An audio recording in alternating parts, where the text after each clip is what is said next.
ధ్యానించబోయేది చాలా ముఖ్యమైనది, ప్రాముఖ్యమైనది, అనేక మందికి కనువిప్పు కలిగజేసేది. ఎంతోమంది దీని గుండా వెళ్తున్నారు, కానీ తెలియని పరిస్థితిలో, అజ్ఞానంలో అసలు నిజంగా ఇది నాలో ఉందా అని ఈరోజు మీకు ప్రశ్న వస్తుంది. దీనికి వయసుతో తేడా లేదండి, స్త్రీయా పురుషుడా అని తేడా లేదు, ప్రతి ఒక్కరిని ఏలుతుంది. చాలామంది సస్పీషియస్ స్పిరిట్, అనుమానించే ఆత్మ. ఎంత మంచి అయినా చేయండి, ఒకవేళ భర్త తేక మంచి గిఫ్ట్ తెచ్చాడు భార్యకి, అయితే భార్య అనుకుంటుంది ఇన్నేళ్ళు లేవు ఈయనకి ఇంత ప్రేమ, ఎక్కడి నుండి ఇంత సడన్గా ఇంత ప్రేమ వచ్చింది అంటే ఈయన ఏదో తప్పు చేశాడేమో, ఈయన ఏదో అక్రమ సంబంధం పెట్టుకున్నాడేమో, లేకపోతే ఇది ఏదో ఫిషీగా ఉంది అనేసి అక్కర్లేని సందేహాలు వస్తుంటాయి ఆమెకి. అలాగా ఆ ఆలోచన లోపల మూడి ఏం చేస్తుందంటే ఒకానొక సమయాన్ని బర్స్ట్ అయ్యి అంటది, నువ్వు అంతగా ప్రేమ చూపించావంటే, నువ్వు నాకు గిఫ్ట్ తెచ్చావంటే, నీకు ఏదో ఉందంటే అసలు ఇంకోసారి ఆ భర్త ఏమని తెస్తాడా అండి? తేడు. ఈరోజు ఈ అనుమాన ఆత్మ చాలామంది జీవితాలని, కుటుంబాలు ఏలుతూ ఉంది. ఎంత మంచి చేసినా మంచి కనపడదు, ఎంతగా త్యాగం చేసినా త్యాగంగా కనపడదు, ఏదో దురుద్దేశం ఉంది అనే ఆలోచన చాలామందిని వెంటాడుతోంది. But God wants to free you today. God wants you to have a clear conscience. శుద్ధమైన మనస్సాక్షి ఉండాలని. వారు ఎంత చెడైన ఆలోచన కలిగినప్పటికీ శత్రువుల్ని కూడా మిత్రులుగా మార్చే దేవుడు అంట. హల్లెలూయా. ఒకవేళ దురుద్దేశముతోటి వచ్చారేమో మీ దగ్గరికి, కానీ మీలో నా ప్రేమ, మీలో నా ఆప్యాయత, మీలో నా తగ్గించుకునే స్వభావము అవన్నీ చూసినప్పుడు ఇంత చెడు చేయడానికి నేను పూనుకున్నాను, కానీ వీరిలో నా మంచితనము నన్ను చేయకుండా ఆపు చేస్తుందని ఇలాగా చేయాలండి. హల్లెలూయా. అట్టి కృప దేవుడు మనకు అనుగ్రహించాలి. ఈరోజు దేవుని సన్నిధిలో వారు పంటికి పన్ను, కంటికి కన్ను అన్నట్టు కాకుండా వారు ఎట్లా ఉన్నా పర్వాలేదు, నేను మాత్రము దేవుని ప్రేమను చూపిస్తాను. Aren't you tired? నిజంగా ఎంతకాలం ఇంకా డిప్రెషన్ ఉంటారండి? ఇంకెంతకాలం ఈ వేదనలో ఉంటారండి? ఇంకెంతకాలము ఈ అసూయతోటి జీవిస్తారంటే? ఇంకెంతకాలం ఇన్సెక్యూరిటీలో బ్రతుకుతారు? ఇంకెంతకాలము నిజమైన సంతోషం లేకుండా బ్రతుకుతారు? దేవుడు అంటున్నాడు, విడుదల పొందండి. అవును, మనం అంత్య దినాల్లోనే ఉన్నాం. అవును, మనం ఆయన రాకడ కోసం సిద్ధపడి ఉండాలి. కానీ దేవుడు అన్నాడు, మీరు కేవలము పైనున్న వాటి దానికోసమే నిరీక్షణ కాదు, ఇక్కడున్నంత కాలము ఆనందించుడి, ఫలించండి, అభివృద్ధి పొందండి. నేను మిమ్మల్ని ఆనంద భరితులుగా చేయాలని ఆశపడుతున్నానంటే నాకు ఇది ఏమొద్దు, నేను ఆ పరలోక రాజ్యం కోసమే. Good, it is good that you seek his Kingdom, కరెక్టే. కానీ ఇక్కడ అందరితో పోరాడుతూ, అసూలు పెట్టుకుంటూ, ద్వేషాలు పెట్టుకుంటూ, భేదాలు పెట్టుకుంటూ నేను పరలోక రాజ్యం చేర్చబడతారేమో, కానీ ఇక్కడ అందరి జీవితాలు నరకం అయిపోతాయి. మీ జీవితమే మీరు సొంత చేతులతో నరకం చేసుకుంటున్నారండి. Come out of your insecurities, come out of this dual personalities. ఈ రెండు ద్వియ వ్యక్తిత్వాల నుండి బయటికి రండి. దేవుడు అంటున్నాడు, you have to be tired అంట. మనము టైర్డ్గా ఉండాలండి. You have to get fed up. ఇంకా నాకు చాలు, ఈ కృంగుదల అనే ఆత్మ చాలు, ఈ ద్వేషం అనే ఆత్మ చాలు, ఈ అసూయ అనే ఆత్మ చాలు, ఈ అభద్రత భావం అనే తలంపులు, ఈ ఆలోచనలు, ఈ ఆత్మ చాలు. ఎవరైనా దేవుడు దీవిస్తే నేను వారితో దేవుని స్తుతిస్తాను, వారితో పాటు దేవుని మహిమ పరుస్తాను. నేను వారి బట్టి ద్వేషించను, అసూయపడను.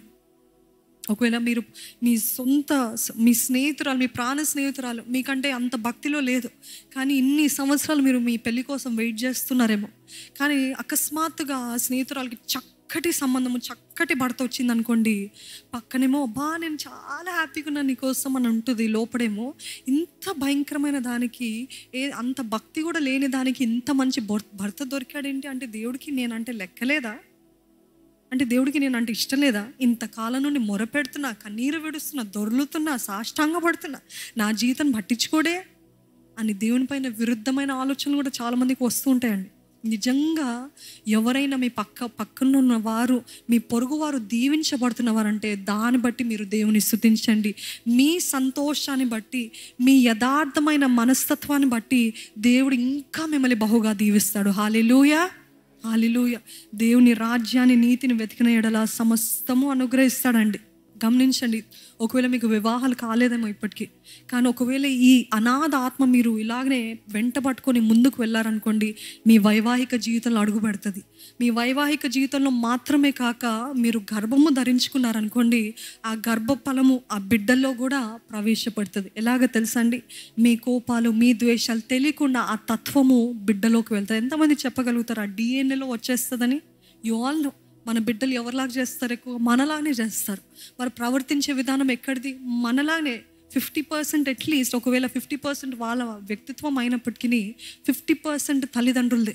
ఈరోజు మీరు అనుకుంటున్నారు, I do not need deliverance అనుకుంటున్నారేమో, I do not really need this word అని అనుకుంటున్నారేమో. కానీ మీరు దీన్ని ఫేస్ చేయలేదు అనుకోండి, ఈరోజు దానికి ఎదురుగా వెళ్ళి దాని వేర్లతో సహా పీకలేదు అనుకోండి, తరతరాలుగా వెంటాడతాయి. పితృపారంపర్యమైన వ్యర్థ ప్రవర్తన అని ఉంది బైబిల్లో. ప్రవర్తన అంటే మన పితరులు ఆ ప్రవర్తన విధానము మీకు వచ్చింది, మీ బిడ్డలకు వస్తుంది, మీ బిడ్డల బిడ్డలకి వస్తుంది. అది రాకుండాన్నట్లు మనం ఇప్పుడే ఆ వేర్లతో సహా తీసివేస్తే, దాన్ని అంచివేస్తే, దాన్ని కొట్టి పడేస్తే దేవుని గొప్ప ఆశీర్వాదము బిడ్డల పైన ఉంటుందండి. నమ్ముతున్నారా? చూడండి, దావీదు విషయంలో చూసినట్లయితే, దావీదు పితరులతోటి దేవుడు అప్పుడే చెప్పాడు, గాతులో ఉన్న జాయింట్స్ తోటి, ఆ ఆజానుబాహులతోటి మీరు పోరాడండి, వారిని జయించండి అంటే వారు జయించలేదు. ఆ పితరులు భయపడ్డారు. ఆ గాతులో ఉన్న జాయింట్స్ తోటి ఫైట్ చేయలేదు. కాబట్టి who had to fight the joint? దావీదు. ఈరోజు మీరు ఈ ఆత్మతోటి పోరాడలేదనుకోండి, ఆ ఆత్మ అలానే వెంటాడుతూ మీ బిడ్డలు ఇంకా ఎవరి కుటుంబాలు నిలకడగా ఉండవు. ఏ కుటుంబంలో సంతోషం ఉండదు. అదే డిప్రెషన్, అదే ఇన్సెక్యూరిటీ, అదే జెలసీ, ఇవి ఇలానే కొనసాగుతానే ఉంటుంది. కానీ if you want your generations to be blessed, say hallelujah. దేవా, నా తరాన్ని దీవించయ్యా, నా తరాన్ని ఆశీర్వదించయ్యా, నా గర్భఫలాన్ని దీవించయ్యా అని మీరు పోరాడాలని. అందుకనే బండ సందులో నిలబడగలిగిన వారు ఎవరైనా ఉన్నారా అంటే మీరు ఉండగలుగుతారండి? మీరు రాబోయే బిడ్డల గురించి మీరు నిలబడగలుగుతారా? మీ వచ్చే తరము గురించి మీరు నిలబడగలుగుతారా? Can you stand? It should stop with me. ఈ పితృ పారంపర్యమైన వ్యర్థ ప్రవర్తన, ఈ అనాథ ఆత్మ ఇక్కడితోటి ఆగిపోవాలి. ఇక్కడతోటి నన్ను వదిలిపోవాల్సిందే. ఆమెన్. ఇంకా కొనసాగించబడకూడదు, ఇంకా రాకూడదు, ఇంకా వెంటాడకూడదు. This is it. I'm no longer insecure, I'm no longer afraid, I'm no longer shy, I'm no longer jealous, I'm no longer sad for people who are blessed. I will be joyful, I will rejoice in the way God has made me. నన్ను సృజించిన విధానము చూడగా నాకు భయమును ఆశ్చర్యమును కలుగుచున్నది. ఈ సంగతి నాకు బాగుగా తెలుసు. ఈరోజు దేవుడు మీ గురించి బాగుగా తెలుసుకోవాలని ఆశపడుతున్నాడండి. మీలో గొప్పతనం ఉంది. నమ్ముతున్నారా? There is greatness in you. మీకు తెలియదేమో, మీ పక్కనున్న వారికి తెలుసు, మీ తల్లిదండ్రులకి తెలియదేమో. అది చూస్తాం కదండి దావీదు జీవితంలో. రాజు తన ఇంట్లోనూ అంటే ఆ తండ్రి Jesse, he was searching in all the other sons. వీరేమో వారంతా పైకి బహు భీకరులుగా, లేకపోతే మంచిగా కనపడుతున్నారు, బలవంతులుగా కనపడుతున్నారు, మస్క్యులర్, స్ట్రాంగ్, గుడ్ లుకింగ్. కానీ ఆ మట్టిలో, ఆ గొర్రెల దగ్గర, ఆ పాసిలో, అక్కడ గబ్బుతోటి ఉన్న దావీదుని గుర్తించలేకపోయాడు సొంత తండ్రి. ఈరోజు మీ సొంత తల్లిదండ్రులు మిమ్మల్ని గుర్తించలేరేమో అండి. మీలోన గొప్పతనము వాళ్ళు గుర్తించలేరేమో. అందుకని కొన్నిసార్లు డెస్టినీ హెల్పర్స్ అని దేవుడు పంపిస్తుంటాడు. మోషే జీవితంలో కూడా చూసినట్లయితే, మోషే గొప్పతనము ఒకవేళ తల్లి ఆ బహు సౌందర్యవంతుడు అనేసి ఆయనని దాచిపెట్టింది. Maybe she saw only the outer beauty. But who was Moses destiny helper అంటే తనని పెంచుకున్న ఆ తల్లి బితాయ. ఆమెన్, హల్లెలూయా. ఆయనలో ఉన్న గొప్పతనాన్ని ఇంకా ప్రూన్ చేస్తూ ఇంకా ఎదుగుదల చేపించింది. ఈరోజు మీ గొప్పతనాన్ని మీ సొంత భార్యకి తెలియదు, సొంత భర్తకి తెలియదు, తల్లిదండ్రులకి తెలియదు, మీ తోబుట్టులకి తెలియదు. అందుకని యేసుప్రభు ఒక మాట అంటాడు. ఏం మాట అది? ఏ ప్రవక్త అయినా వారి సొంత ఊరిలో ద్వేషించబడతాడు, తృణీకరించబడతారు. వారు బయటికి వెళ్తేనే వారి గొప్పతనం ఏంటో తెలుస్తుంది.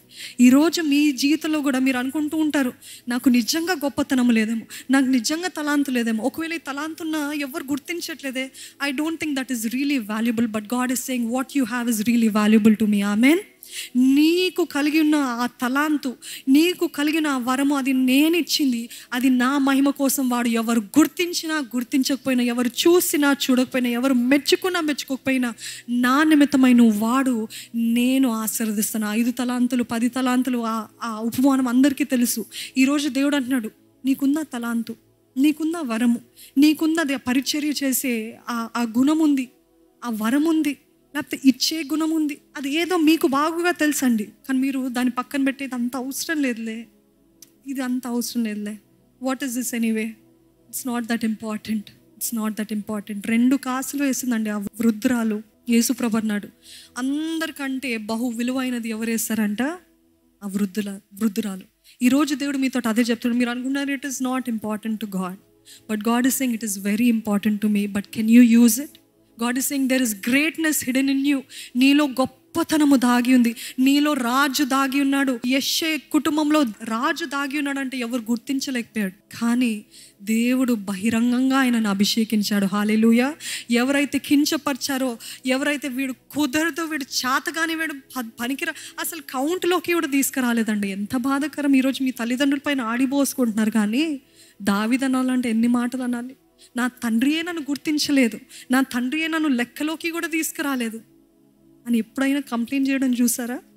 ఎప్పుడైనా కంప్లైంట్ చేస్తాడా? లేదు. నా తండ్రి కూడా గుర్తించలేదు అని చెప్పలేదండి. కానీ దేవుడు న్యాయాధిపతి. ఎంత న్యాయాధిపతి అంటే ఎవరైతే ఆయనని గుర్తించలేదో, ఎవరైతే ఆయనని ఇంకా లెక్కలో కూడా తీసుకురాలేదో వారందరి ముందు ఎందుకు రూమ్లో చేయలేదు? ఎందుకు ఏదో పక్కకి తీసుకెళ్ళి చేయలేదు? సౌలుకి అయితే బహిరంగంగా చేయలేదండి, సౌలుని పక్కకి తీసుకొని వెళ్ళాడు. కానీ సమూయేలు దావీదుని అభిషేకించేటప్పుడు బహిరంగంగా అందరి ముందు దావీదుని అభిషేకించాడంట. If God honours you, he will honour you publicly. హల్లెలూయా.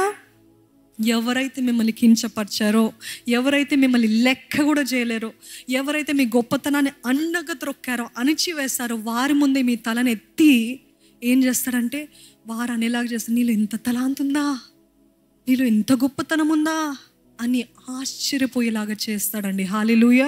ఆ రోజులు త్వరగా రాబోతున్నాయి. నమ్మిన వారు ఆమెన్ అని చెప్పండి. ఆమెన్. దేవుడు జరిగిస్తాడు.